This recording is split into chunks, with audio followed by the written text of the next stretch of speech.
Assalamualaikum warahmatullahi wabarakatuh. Selamat datang kembali teman-teman di Dosen Traveler. Baik, ini adalah pertama kali saya membuat konten terkait dengan kondisi yang sedang marak ya. Terus terang karena apa sih ke keprihatinan diri saya ya, otomatis ya. Keprihatinan diri saya terkait dengan kondisi masyarakat Indonesia saat ini ya. Jadi mungkin teman-teman pernah ya mengalami sebuah kebrutalan atau kengerian ya yang berhadapan dengan debt collector ya, disebabkan karena default atau gagal bayar ya, gagal bayar dalam aplikasi pinjaman online ya, apapun itu ya, pinjaman online ya. Nah, belakangan ini kasus gagal bayar dan tentu saja ya tagihan dari debt collector itu menjadi sorotan. Alasannya karena banyak ya, salah satunya adalah debt collector pinjol itu disinyalir mengenakan kekerasan ya kan, tarif, kemudian juga pinjolnya juga tarifnya terlalu mahal dan seterusnya. Nah, dalam kisah yang kini sedang viral ya, terkait umpamanya ada berita yang memang kebenarannya belum kepastian, bahwa ada debitur atau nasabah pinjol yang kemudian sampai bunuh diri karena sering-seringnya dapat tagihan-tagihan dari debt collector ya. Nah, kisah ini sangat viral. Jadi bagi yang pernah mendapatkan kasus seperti ini, bukan ya, berhadapan dengan debt collector bukan hanya sebatas panggilan telepon saja, namun kadang teror ya, bahkan sampai ya memberikan ancaman-ancaman kekerasan ya. Nah, selain itu juga debitur bisa jadi ya di dalam kehidupannya kemudian tidak nyaman ya, tidak nyaman. Nah, inilah yang ingin sebenarnya saya keprihatinan saya ingin memberikan pencerahan ya terkait dengan pinjol ini, pinjaman online yang sedang marak di Indonesia. Ya, teror penagihan utang pinjol itu mengerikan ya. Itu sudah banyak kasusnya dan teman-teman itu bisa melihat di media online ya, sosial media dan seterusnya. Dan masih banyak lagi. Nah, tak henti sampai di situ, selain juga berita-berita tentang kekerasan ya, sebenarnya yang perlu kita dalami lebih lanjut itu adalah ternyata banyak faktor yang membuat masyarakat masih nekat ya, masih nekat meminjam uang di pinjol, yang dipinjol. Ya tentu saja ini juga terkait dengan pemahaman masyarakat, khususnya literasi keuangan Indonesia itu masih sangat rendah. Teman-teman bisa cek di beritanya ya, ini beberapa hasil penelitian terkait literasi keuangan di Indonesia. Oke, banyak faktor ternyata yang membuat masyarakat masih nekat meminjam uang di pinjol ya, baik yang legal maupun ilegal ya tentunya ya. Ini menjadi daya tarik karena pertama proses pencairannya yang mudah, bisa lebih cepat dari bank ya kan, bisa lebih cepat dari apalagi ya pasti membandingkannya dengan bank ya. Nah, selain proses yang lebih cepat juga gampang ya, gampang nggak, teman-teman tinggal download aplikasinya, ngisi data ya, ngisi data bla bla bla bla bla, selesai kirim. Bahkan kita tidak perlu nyari-nyari ya, kadang kita mendapatkan WA, SMS kita gitu, iklan-iklan pinjol ya, iklan pinjol. Nah, lalu apa sih penyebab banyak sekali masyarakat menjadi korban pinjaman online ini?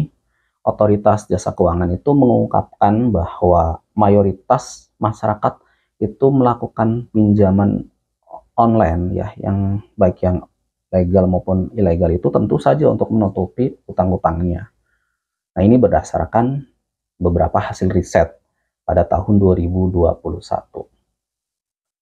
Nah, ini beberapa yang menjadi alasan mereka itu meminjam di pinjol ya. Pertama ya, rata-rata adalah untuk memenuhi kebutuhan mendesak. Contohnya membayar biaya sekolah anak. Kemudian memang mereka juga selain membayar kebutuhan yang mendesak, juga adanya tekanan ekonomi. Ya, itu ya, tekanan ekonomi. Namun yang lebih miris itu dari hasil survei juga mengatakan mereka meminjam uang melalui pinjol itu karena gaya hidup. Ya. Nah, karena gaya hidup ini.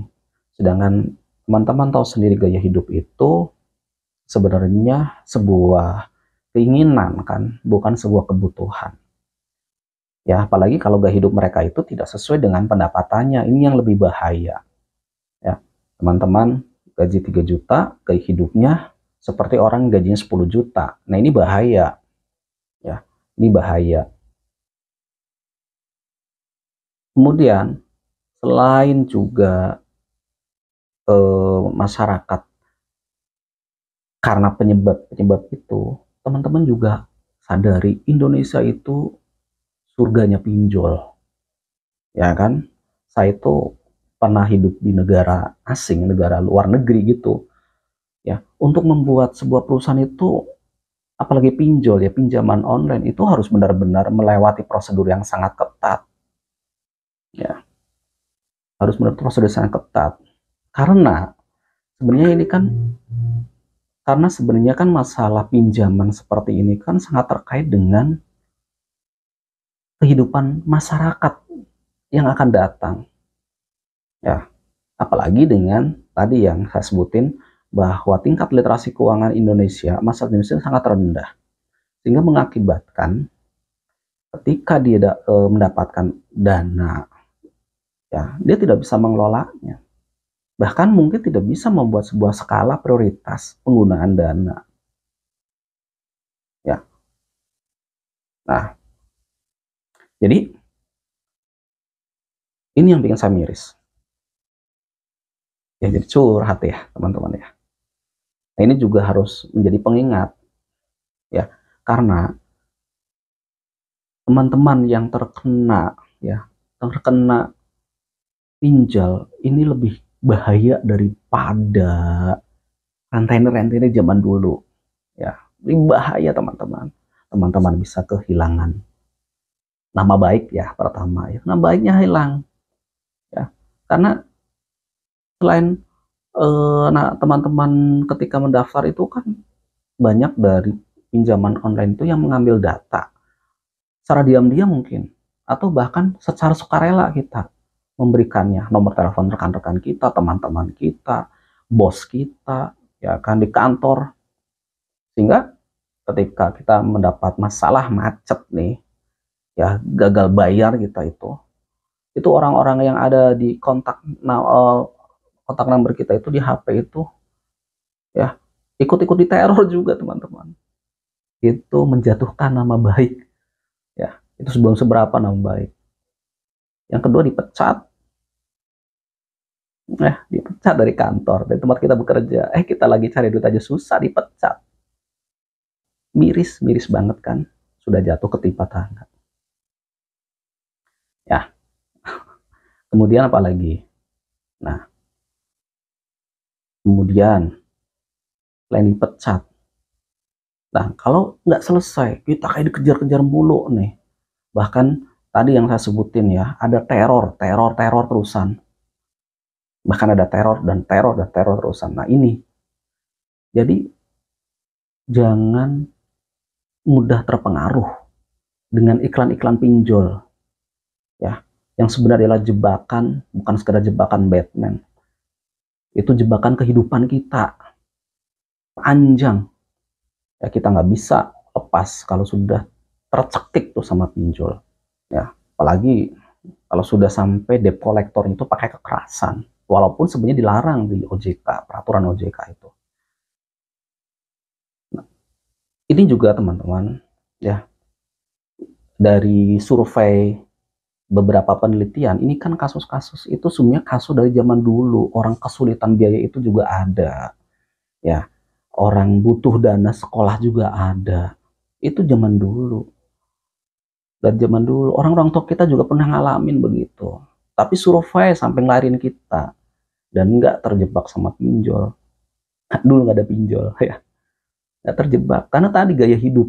Ya, lo kalau gaya hidupnya bahasa gitu, ya gaji cuma 4 juta, nggak hidup kayak punya uang 10 juta, udah bubar gitu. Oke ya, nah kemudian juga ini peringatan juga buat eh, para pengambil kebijakan khususnya di Indonesia, negeri kita yang tercinta ini gitu loh. Ya, negeri kita ini. Kan udah tahu kalau masyarakat kita itu literasi keuangannya rendah. Ya udah, jangan digampang-gampangin. Bikin usaha pinjol, mentang-mentang punya dana, punya itu, udah bikin. Untuk jerat orang. Nah itu tuh ya, yang suka bikin pinjol. Bukan membantu, nggak ada istilah pinjol itu membantu orang. Ya, pastikan bisnis. Ya duit harus kembali dan harus sesuai dengan perjanjian, itu bisnis. Nggak ada namanya kemudian untuk membantu, nggak ada gitu. Kan tahu pasar kita itu gampang banget, ya. Makanya saya juga heran di Indonesia itu pinjol itu kayak apa namanya ya, berudu kali ya, berudu di musim hujan, anak kodok. Banyak banget itu kalau ngelihat di Empang itu, ribuan kali pinjol yang legal maupun yang ilegal. Ya. Nah, ini harus kita awasi. Jangan sampai kemudian menjerat masyarakat Indonesia.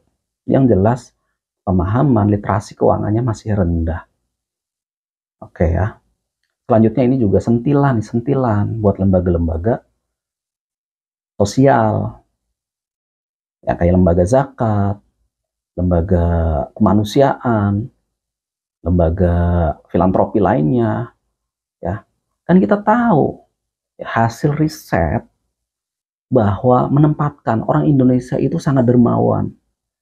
Saya yakin lembaga-lembaga ini banyak dananya, ngumpulin uang dari para donatur-donatur, karena orang Indonesia itu sangat dermawan.